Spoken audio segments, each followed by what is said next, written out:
आप सभी दोस्तों का गगन जीएस स्टडी पॉइंट पर स्वागत है। हम लोग पढ़ रहे हैं इंडियन पॉलिटी, जिसकी आज है तीसरी क्लास। पिछली क्लास में हम लोग ने लास्ट टॉपिक किया था 11वीं और 12वीं अनुसूची तक। आज पढ़ते हैं उसके आगे। तो चलिए शुरू करते हैं। तो इसमें पहला टॉपिक है संविधान की प्रस्तावना। तो ये शुरू होती है हम भारत के लोग से। बस इससे ज़्यादा आपको जानने की ज़रूरत नहीं है। बाकी जो संविधान की प्रस्तावना में लिखा क्या गया है वो आता है सिविल सर्विसेज के एग्ज़ाम में। आपको बस इतना जानना है जो यहाँ पर लिखा गया है। तो संविधान की प्रस्तावना को क्या क्या कहा गया, तो पहला चीज़ जो इसके बारे में कहा गया ये है सोल या आत्मा है संविधान की, और दूसरा यार्डस्टिक या मानदंड है जहाँ से हम संविधान को किसी भी दिशा में माप या तौल सकते हैं, और तीसरा है यह एक कुंजी है या की है। और अंबेडकर जी के अनुसार भारतीय संविधान या इंडियन कॉन्स्टिट्यूशन की आत्मा अनुच्छेद 32 है, जिसको हम लोग आगे देखेंगे। तो भारतीय संविधान की प्रस्तावना जवाहरलाल नेहरू जी द्वारा तैयार किया गया और पेश किया गया, और 26 नवंबर 1949 को भारतीय संविधान के प्रस्तावना को संविधान सभा या कॉन्स्टिट्यूशनल असेंबली द्वारा अपनाया गया। उसके बाद है 42वां संविधान संशोधन अधिनियम या 42वां कॉन्स्टिट्यूशनल अमेंडमेंट एक्ट, जो कि हुआ था 1976 में। इसके द्वारा जो संविधान की प्रस्तावना है उसमें 3 नए शब्द और जोड़े गए, जिनका नाम है समाजवाद, धर्मनिरपेक्षता और अखंडता। इसको इंग्लिश में कहते हैं सोशलिज्म, सेक्युलरिज्म और इंटीग्रिटी। तो ये चीज़ तीनों बहुत इंपॉर्टेंट हैं कि 42वें संविधान संशोधन अधिनियम 1976 के द्वारा कौन से 3 शब्दों को जोड़ा गया। तो पहला है समाजवाद, दूसरा है धर्मनिरपेक्षता और तीसरा है अखंडता। उसके बाद अगला टॉपिक है संघ एवं इसके राज्य क्षेत्रों का वर्णन। तो इसको हम लोग आगे डिटेल में करेंगे, बस यहाँ पर थोड़ा सा आप लोग जान लीजिए। यदि संसद द्वारा नए राज्यों का गठन करना है या राज्य की क्षेत्र को या एरिया को कम या ज़्यादा करना है या राज्य की सीमा या बाउंड्री को बदलना है, तो उससे संबंधित बिल केवल और केवल भारतीय संसद में पेश किया जाएगा। भारतीय संसद मतलब या तो लोकसभा में या तो राज्यसभा में, लेकिन जो राज्य की विधानसभा होगी उसमें पेश नहीं किया जाएगा इन मामलों से संबंधित बिल या विधेयक। और बिल पेश होने से पहले राष्ट्रपति की प्रायर रिकमेंडेशन या पूर्व सिफारिश होनी चाहिए, और राष्ट्रपति और प्रेसिडेंट अपना रिकमेंडेशन या सिफारिश देने से पहले जो संबंधित राज्य होता है उससे संपर्क करते हैं। उसके बाद है भाषा के आधार पर नए राज्यों का गठन। तो भाषा के आधार पर नए राज्यों का जो गठन हुआ था उसमें हम लोगों को कुछ कमीशन या आयोग के बारे में देखना है। तो चलिए सबसे पहले देखते हैं धर आयोग या धर कमीशन के बारे में, जिसके चेयरमैन या सभापति थे एस.के. धर, जिसका गठन हुआ था जून 1948 में, और इस कमीशन या आयोग ने रिपोर्ट दी थी दिसंबर 1948 में। बस इतना चीज़ याद रखिएगा। उसके बाद इसी में एक और कमेटी या आयोग बना जिसे कहा जाता है JVP आयोग, जिसमें शामिल थे जवाहरलाल नेहरू जी, वल्लभ भाई पटेल जी और पट्टाभी सीतारमैया जी। इसका गठन हुआ 1948 में और इस आयोग ने रिपोर्ट दिया 1949 में। उसके बाद एक नेता थे पोटी श्रीरामुलु, जो कि तेलुगु भाषा के विरोधी नेता थे, और वो मांग कर रहे थे कि मद्रास के कुछ भाग को काटकर अलग राज्य बनाया जाए। तो गवर्नमेंट जो उस समय की थी वो इनकी मांग को स्वीकार नहीं कर रही थी। तो पोटी श्रीरामुलु जी भूख हड़ताल पर बैठ गए और 58 दिन तक भूख हड़ताल किए, तब भी सरकार ने उनकी बात को नहीं सुना, और उसके बाद उनकी मृत्यु हो गई 58 दिन के भूख हड़ताल के बाद 15 दिसंबर 1952 को।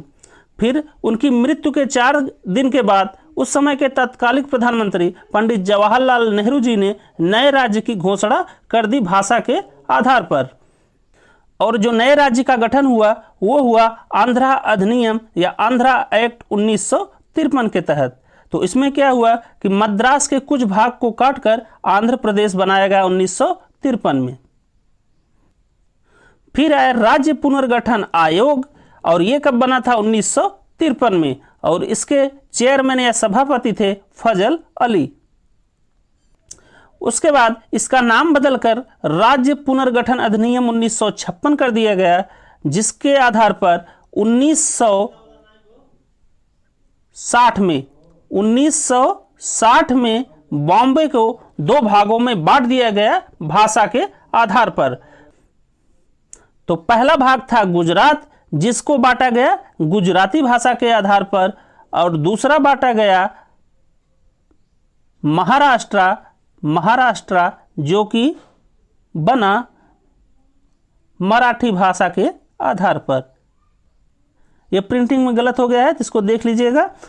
1960 में बॉम्बे के 2 भागों में बांटा गया राज्य पुनर्गठन अधिनियम 1956 के तहत।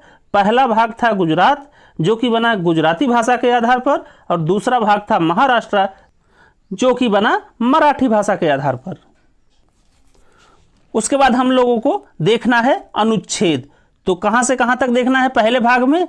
तो पहले भाग में देखा है अनुच्छेद 1 से लेकर 4 तक।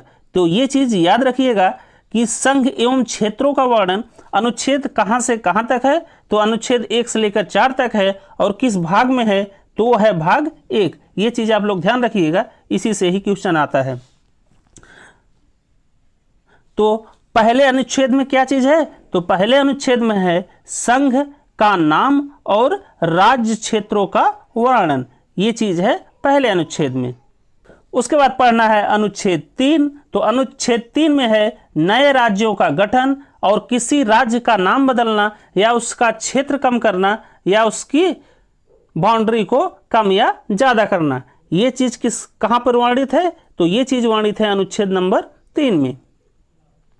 अगला टॉपिक है नागरिकता या सिटीजनशिप।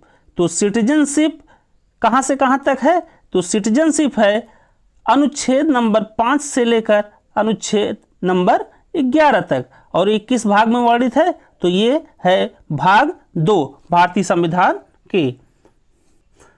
तो ये चीज याद रखिएगा कि जो नागरिकता है वो है अनुच्छेद 5 से लेकर 11 तक, और है किसमें? भाग 2 में। तो नागरिकता की प्राप्ति कैसे कर सकते हैं हम लोग? तो पहला है उसमें जन्म के आधार पर। जन्म के आधार पर, जन्म के आधार पर। तो जन्म के आधार पर नागरिकता की प्राप्ति कैसे होगी? तो यदि किसी का जन्म भारत के अंदर हुआ हो 26 जनवरी 1950 को या 26 जनवरी 1950 के बाद और 1 जुलाई 1987 के बीच में, तब वो व्यक्ति भारत का नागरिक अपने आप हो जाएगा। यदि किसी व्यक्ति का जन्म 26 जनवरी 1950 या उसके बाद और दिसंबर 1992 के पहले भारत से बाहर हुआ हो, परंतु जन्म के समय उस व्यक्ति का जो फादर या पिता हो वो भारत का नागरिक हो, तब उसे वंश के आधार पर नागरिकता भारत की मिल जाएगी। उसके बाद है पंजीकरण या रजिस्ट्रेशन। तो पंजीकरण और रजिस्ट्रेशन से कैसे भारत की नागरिकता मिलेगी? तो इसमें सबसे पहली चीज होनी चाहिए गुड कैरेक्टर या अच्छा चरित्र, और वह आदमी जिसको भारत की नागरिकता चाहिए वह एप्लीकेशन देने से पहले भारत में कम से कम 7 साल तक रहा हो। और चौथा है प्राकृतिक रूप से कैसे नागरिकता मिलेगी भारत की? तो इसमें है वह व्यक्ति कम से कम भारत में 12 महीने तक रहा हो और अच्छा चरित्र हो। ये गुड कैरेक्टर या अच्छा चरित्र सब में कॉमन है।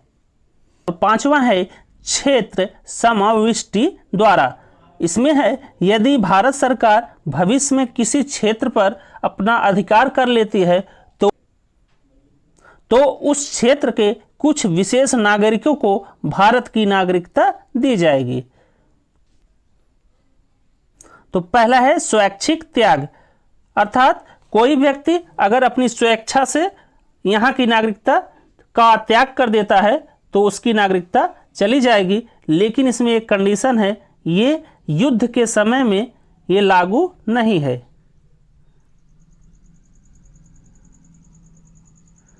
अर्थात कोई व्यक्ति युद्ध के समय में स्वैच्छिक त्याग नागरिकता का नहीं कर सकता।